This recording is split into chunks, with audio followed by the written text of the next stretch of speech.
One of the things Sodden Sanctuary is known for is magic. You've got holy prayers meant for paladin healers, you have spells used by staff and wand users, and then there are the incantations. These don't require any catalyst at all to use and come in several different forms. So here are the rules for my incantation only run. First off, our damage must come from an incantation. Second, every single incant must be used at least twice. This should prevent us from just steamrolling the game with the most powerful option. And third, only a single incantation can be used at any given time. Now, the exception to these rules are Venomous Blade and Arcane Weapon, which are simple imbues. No need to use those, as they require a weapon to buff, essentially. Then, there's Undersight, which we'll talk about later, but it does not deal damage, exempting it as well. That leaves us with 8 distinct incantations to cycle through as we move forward. Can you beat Sodden Sanctuary using only incantations? About time we find out. We shall call ourselves Balthazar for theme reasons. To no one's surprise, Mage will be our class as you start with points already placed into magic. The Grasping Ring is nice for extra salt, and let's add in the Magic Only challenge because why not? Off the bat, we see Mage starts with the Link of Fire and Sky Ring. This nullifies elemental imbalance. Magic in this game builds up a status that damages you so you can't spam it too much. This takes that away entirely, which is quite useful. Gotta dive to the deep because we don't have any magic yet, and on the beach we can join any creed, it doesn't make much of a difference. After grabbing the bandaged ring with some minor inconveniences, we do need to skip the Sodden Knight. Snatch up the wrapped link while collecting loot to sell, and we arrive at the best creed joining the stone roots. Near the start of Watching Woods, we can open up a chest for the entire Crimson armor set. The gloves increase magic by 3, but we can't quite wear them yet. Then back near the Nomad Merchant, there's a secret door I'm just now learning about where we can find a single stone mage. Using that at our Stone Root Sanctuary grants us access to several incantations. The one we can buy right now is Poison Gas for 2,500 gold. Requires class 2 spells to use, but with all the salt bags around, we have enough to make it work. And to get a mana potion as well. Let's head back up and test the damage on Sodden Knight. Oh yeah, I forgot this incant is completely broken. For whatever reason, it instantly procs poison no matter how high the boss's resistances are. And apparently stacking it with several casts speeds up the damage over time. I take some hits, but mainly because I didn't have to try, like at all. Underneath Watching Woods, we can drop down below a stopped elevator to pick up the Crystal Moat Ring. This reduces our stamina loss upon using spells. It's almost required or else you run completely out of stamina after your first few casts. And I think it's time to rule this incantation out after only 2 bosses. It's clearly overpowered. Not only is the poison damage so easy to inflict, but it just melts bosses. Not to mention, the green cloud reaches across half the arena for some of the cheesiest gameplay I've ever seen. Guys, a game where poison damage is not only good, but completely broken. About time, am I right? Kraken Cyclops, you never stood a chance. With that salt, we can move into class 1 light armor to equip the Crimson armor set, gaining that +3 magic from the gloves. Now that we have enough gold, we can head back and purchase the Wildfire incantation from our Creed's Mage. This one is the most useful right now for running through the game as it summons a blaze of fire everywhere that instantly drops your regular enemies. Using the key we just got, this door can be unlocked, skipping the false Jester for now, of course. We collect our Vertigo brand and use it near an early point of the game to collect the Storm Ring. Question for anyone watching, is this thing even worth using? It amplifies magic, but also increases elemental imbalance. Also can't be used if you have the ring to nullify imbalance. I mean, more damage sounds nice, but playing without elemental imbalance is so much easier. I don't know, maybe we'll find out in a future run. For now, we grab 2 more mana potions and waltz on into the Castle of Storms, where we encounter the big obstacle of this run. I don't really want to use Poison Mist anymore because it's just too easy, but Wildfire is my only other option right now, and let's just say fire damage against a dragon is substantially underwhelming. It's hard to get casts off without taking damage. He can avoid all my damage by just flying over the fight, and ultimately we don't have enough mana to even take him down in the first place. This is the closest I got after many attempts, which at least looked doable if I had more damage. So I decided to farm out some levels a little bit, which is easy to do with magic, honestly, going from 21 magic to 30. With more gold, I was able to purchase the charged ring as well from the mage for another +3 to magic. Okay, that's definitely a lot closer, but once again, I'm out of magic and can't quite make it. Let's be stubborn and keep going on up to 40 magic. How about that? This takes freaking forever, and that's all I had left. The good news is you can definitely defeat him with Wildfire eventually. One more mana potion and it's game over for the Kraken Wyrm. But also, I'm not putting myself through that again. We technically succeeded, so let's just go back to poison gas, avoiding a future migraine. Okay, and for sure this is the last time we use poison gas until we've used all the other incantations. Seriously, the first magic source you can get your hands on melts every single boss with no effort at all. I mean, no, this is definitely not me complaining. I would rather have poison be broken like this than what it is in the Souls games, for the most part at least. I guess the big advantage to farming so early is now we get to see all the other incantations with mostly max stats, which is what I kept telling myself after wasting an hour with Wildfire. Anyway, we can now grab the wall jump brand and grab an extra heal, which always comes in handy. Now for the reason we came to this castle so early in the first place. Just inside the red halls before you reach the sanctuary is Lightning Storm, easily the best incantation in the game. Yes, I know, I'm spoiling all the fun, but it's too exciting, man. This thing is awesome. For now, we want to buy Undersight from the mage. This incant deals no damage, but lets you see ghosts. Yes, that's all it does. Basically, it gives you something to use in Dome of the Forgotten to fight the enemies if you run out of files. Only place it's useful, so we had to at least try it. Ta-da! It works! There's really not much else to show you. Let's move right along. Untouched Inquisitor with Wildfire. Yes, I know he's flying, so not the best option, but also he's easy with fire damage. Actually was a cool option for him, because you really get to see how far ranged this incant is. Pretty much covers the entire arena in flames that do reach him as long as he's not flying as high as possible. It can stun at times and burns his health away at a rapid pace. With this much magic, it should, but still pretty low effort option. I've definitely fought him with worse. Now having enough salt for class 3 incants, we can grab Flame Orbiters. These are just above the checkpoint before Tree of Men, on top of 3 platforms that you wall jump up. We're not going to use that against Tree of Men though, because holy damage, that's some power. Lightning Storm just instantly got rid of all the men in 2 casts. Well, 3 technically, but I do love melting this boss as fast as possible. Except my excitement was followed by utter dread. It appears the lightning gets cast over your head about 5 feet or so. This isn't just over your head, but above the ground, meaning that the lightning storm summons at the tree's feet instead of in the air. This prevents it from dealing any damage at all, now that his head is the only damage spot. Well, that was a real kick in the shins. Thankfully, you can still barely catch the boss after he smashes a platform. Stick to the very edge where he's not hitting and hope the shot connects. I ended up finding out that forcing him to ground pound with his feet will move the head over enough to take that beautiful damage. So now you know. And if I had needed a second attempt, it would have been way easier. Funny thing is, we've only taken down like 5 bosses, and look at that, the max of 50 in our magic stat. Who said farming wasn't worth the effort? I sure didn't.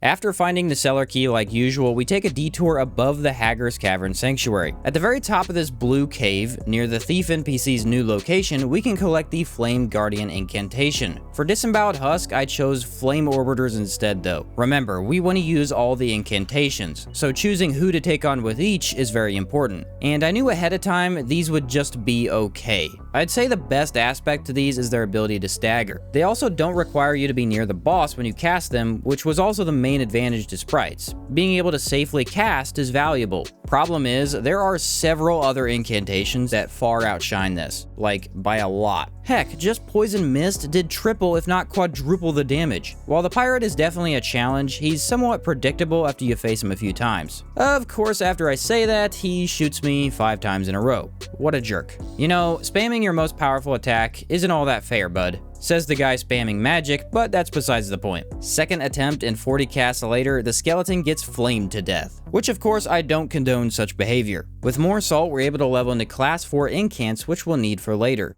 Flame Orbiters are already getting kinda dull, so let's get them out of rotation for good. The third lamb makes them feel a lot better. As per usual with this boss, he gives you plenty of time to move away from him for casts. Activate the orbs after his lightning strikes as well, and it's kinda hard to get hit while burning him away. Go ahead and top things off with the red grass being the best heal in the game, and we don't have much to worry about. This incantation definitely has its uses, and could be better when paired up with other incants for some like dual magic play. But all things considered, it's not something I would mess with too much. There's some better options, for sure. Of course, that does mean we can collect the Hardlight brand before heading back into the Foul Swamp.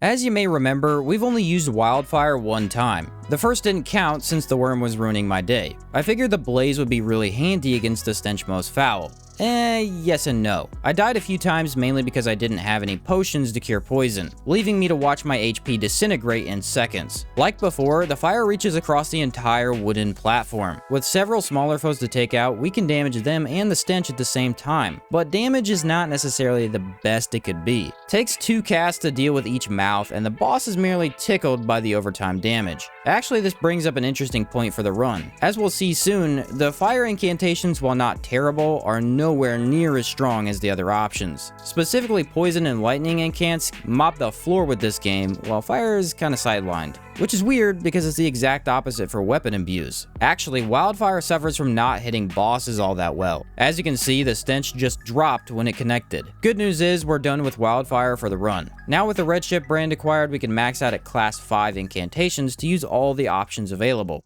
Someone recently told me I had to try Lightning Storm against the Bloodless Prince. So I'm like, alright, this has to be at least good, yeah?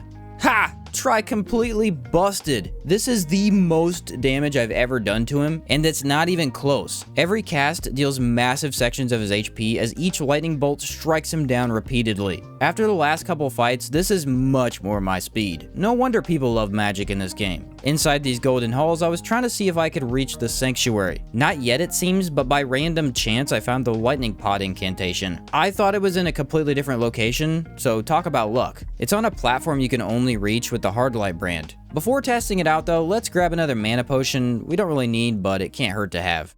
Against the Dried King, we see that Lightning Pod is, well, we're back to doing incredibly underwhelming damage. This is a small ball of lightning that acts as a summon. The orb flies just over your shoulder, shocking a single streak of lightning towards enemies every few seconds. The mana cost is almost nothing, because you're supposed to pair this up with other attacks, which obviously isn't hard to figure out, as it takes a long time to fight bosses with just this alone. The interesting aspect was how it pushed the Dried King towards the corner of his arena. Ironically, this is a bad thing because you need to dodge behind him to avoid fire, but it was neat to see that interaction at least. The fight takes around 4 minutes as you heal through all the fire and keep your little ball of sparks kicking. I chose this boss specifically because he's easy to dodge. Would not recommend on a harder boss. I even died as I killed him. Grateful for the first try win, so I won't complain. At least not too much. Here we acquire the Dart brand before leveling into another health potion, hopefully preventing more situations like this from happening.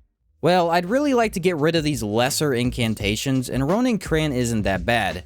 Nope, that's not happening. Both Lightning Pod and Flame Guardian do nothing to him. Instead, let's test against the Coveted. Okay, not much better, but at least I feel more confident against these guys. Unfortunately, summon-based incantations do not register the axe as an enemy when it's placed on the ground, so your normal window of attack is more or less a waste of time. The axe must be in the air, and even then, the damage is hardly existent. So once again, let's not punish our eyes any more than we have to. 11 minutes of standing under the ghost waiting for my orb to do its thing. In the end, I had 0 heals and no HP left. Thankfully, we don't ever need to use this again. It would seem incantations are either completely broken in a good way, or terrible. Fair enough, at least I know where to draw the line.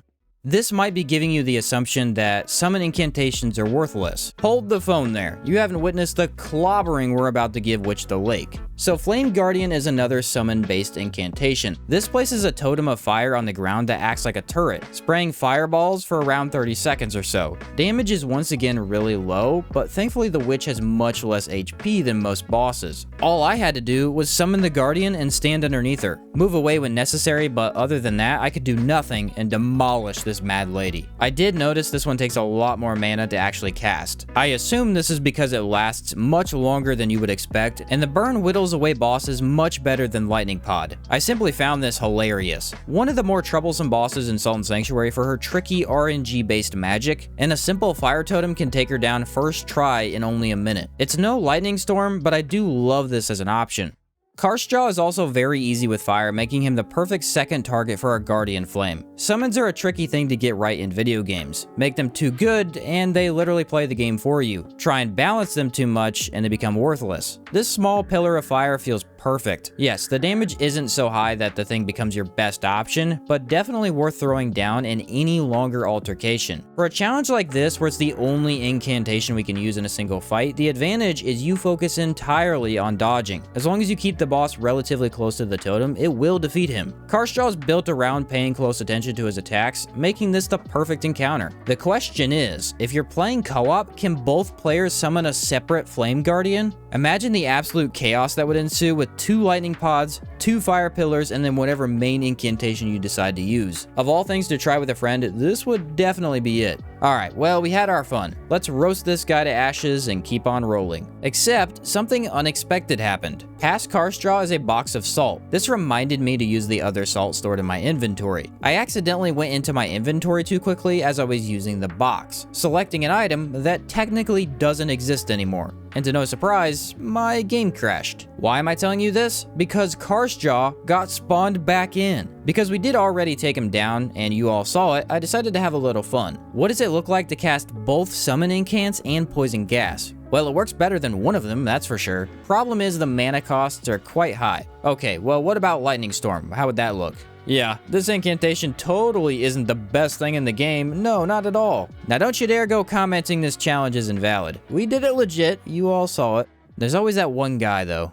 Now that our little side adventure is over, let's head back to business. There are still 2 incantations we need to acquire. The first one being held by a dark and evil creed. To reach them, we have to go through a few steps. First, we purchase 1 stained page from the Nomad who's in Castle of Storms now. Second, go back to a creed sanctuary we aren't a part of anymore. Select the stained page in our hotbar, and instead of using it on our weapon, place it on this sanctuary there. This will begin what's called desecrating a sanctuary. Several warriors will attempt to defend their sanctuary and put you down. They show up as a mage and one rather scary looking knight. Make sure you die to them. Doing so will have you wake up at the beach where it all started. As we stand up, we're granted a bloody rite, or writ, whichever one it is. So far, so good. Back at the sanctuary near the Witch of the Lake, we go right into the dark halls. Once you reach a golden area and see water dripping down, follow the water. Dropping down multiple platforms while healing to negate the fall damage, we reach one who has committed the ultimate sin. Give her that bloody item we just got, unlocking the door to the Order of the Betrayer. After joining these dark ones for our creed, we can purchase the Dark Swarm incantation from a mage here. A little out of the way, but more than worth it from what I've seen. Now up in the alchemy area, we have yet another incantation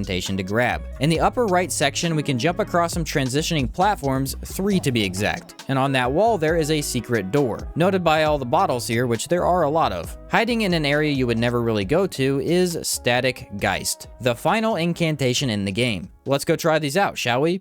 Something doesn't seem right here. Dark Swarm, from my knowledge, is one of the best sources of damage you can get your hands on, but for some reason it's doing almost no damage to the Unskinned, and both have much less HP than most bosses. So what the heck is going on here? Actually, I'm gonna leave a link down below to Backlogs incantation run. He used this and it defeated bosses in seconds. I have no idea what's going on for me, but somehow this is like the worst incantation in the game. That is not at all what I expected. Well, I guess we're gonna try out Static Geist instead. Whoa, now that's more like it. This is another summons-based incantation, but one that far outshines the others. You summon an electric creature that flies towards your enemy. Once it connects, the thing shocks 4 or 5 times, dealing loads of damage. What's crazy is this is the only summon incant you can get multiple casts of. If you can get them out, you can summon 3 or 4 lightning birds to all electrocute at the same time. It's safely able to cast far away from your enemy, it fights for you, and even annihilates a mage with high elemental resistance. The Unskinned barely got to try an attack, as lightning damage is just king, I guess.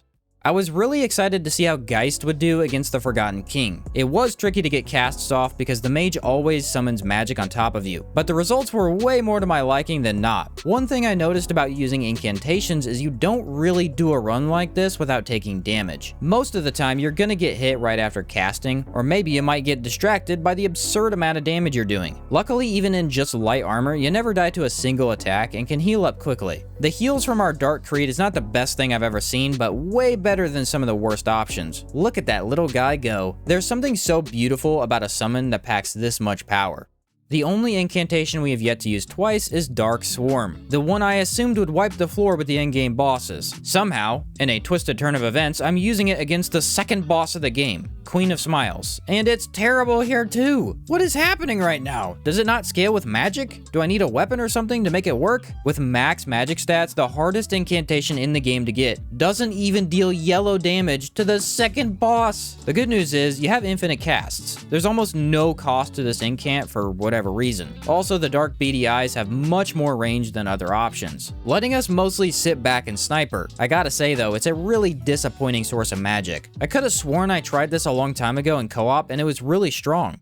So I actually have at least somewhat of an explanation for you. Zeph, the guy who designed Enhanced Edition and the randomizer challenge modes, explained that this is the result of a quote-unquote fix to Lightning Storm and the Swarm incantation. In the past, using a two-handed weapon would multiply the base damage of your magic stat. When using something like the Kirimoa, which reached 147 damage in Classic mode, you could increase Swarm's intended 20 damage per eyeball to 90 per eyeball. After this was fixed, the incantation is for whatever reason only dealing 8 damage per eyeball. All of that mumbo jumbo aside, it seems Swarm was accidentally nerfed into oblivion. Hence why Dark Swarm is terrible now, but shouldn't be, as the Mad Alchemist took 10 entire casts to defeat. Let's throw that thing in the vault and lock the door, shall we? With every incantation being used 2 times now, we have free reign. Let's obliterate the remaining bosses because damage make happy. False Jester, you get a little bit of Lightning Storm today. 1 cast so far, alright, looks good. 2 casts, nice stagger there, I love to see it. And 3 casts it is. Oh, come on, he knocked me out of the final damage. Still, 4 casts of magic ain't half bad if I do say so myself. What an epic incantation this is. We're gonna give Ronin Cran the good old static Geist treatment. Can't say I'm a huge fan of the many seizures I'm getting here, but should be able to manage well enough, I hope. The interesting thing is, I still think Lightning Storm might be better than Geist. Both are really strong and the most similar options. Lightning Storm just gets way more chances to do damage, I think. Though again, Geist is miles safer to cast and can be spammed if given the time. Heck, I think Cran realized how much danger he was in because he only buffed 1 time throughout the fight. Near the end, he gave it a shot and I just crushed him. I haven't tried everything in this game yet, but this is easily the best way to play I've seen so far.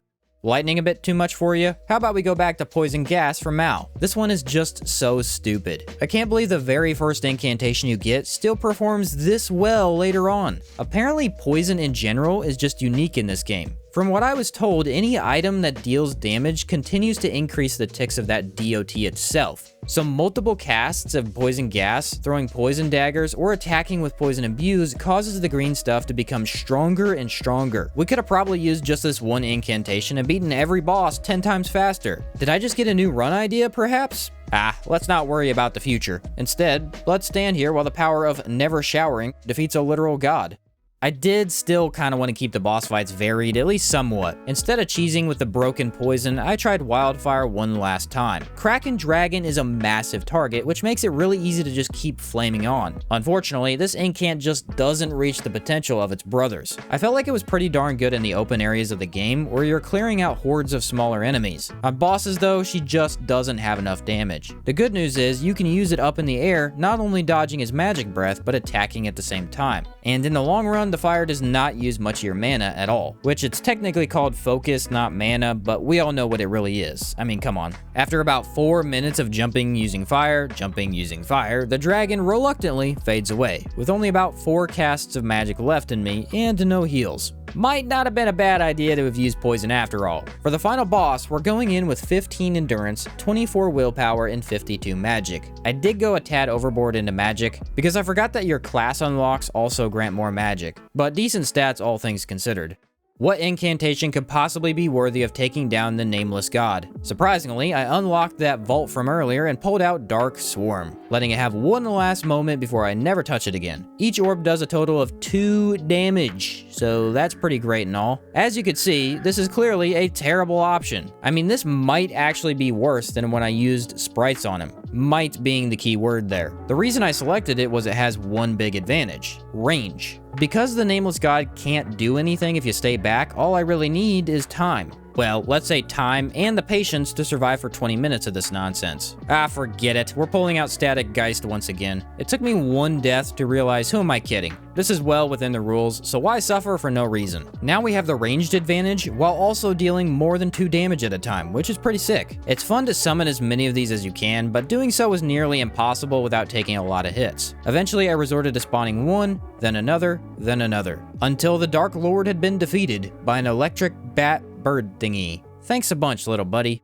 And there you have Sultan Sanctuary beaten using only incantations. Was it fun? Easily the most fun I've ever had in this game. Kinda wish the lightning pod was a little better, and flame orbiters did not give me that true sorcerer feel. Most of the others, however, were amazing. Lightning Storm in particular seems really overpowered, and what better way to prove that point by showing off some fights in NG+. That's right, I went in to see how good this would be when bosses were tanks, and boy was I ecstatic. Sodden Knight got poisoned just to show you the difference in his health from the base game. He's gotten a lot healthier to say the least. Still means nothing for this acidic gas though. Our good old Queen of Smiles was particularly fun as she was never able to even move after the first few seconds. Keep casting that lightning and it stun locks her while deleting her health. Boosted Queen was this much of a joke. I couldn't believe it either. Mad Alchemist is a similar situation. Gets stun locked into oblivion and doesn't even take hardly half of my focus bar to defeat. Go ahead and summon slimes? Yeah, those are in my attack radius as well. Sorry, buddy. Kraken Cyclops? The bigger the target, the harder they fall. As long as you hug him behind his attacks, the shocks decimate his wimpy HP. What could possibly be better than summoning literal death from the heavens as the entire screen gets hit with a single go? Bring me a real challenge, come on! One final test, ladies and gentlemen. In Castle of Storms, let's see how the Kraken Wyrm likes it when we play for real. Yes, that's what I'm talking about. Complete stun lock for maximum yellow damage. This is awesome. If regular spells are anywhere as good as this one incantation, we're gonna have a good time with the spell only run. Well guys, hopefully you enjoyed this video. I know I had the time of my life. If you could leave a like down below, that would be epic of you. Thanks for watching, and I'll catch you next time.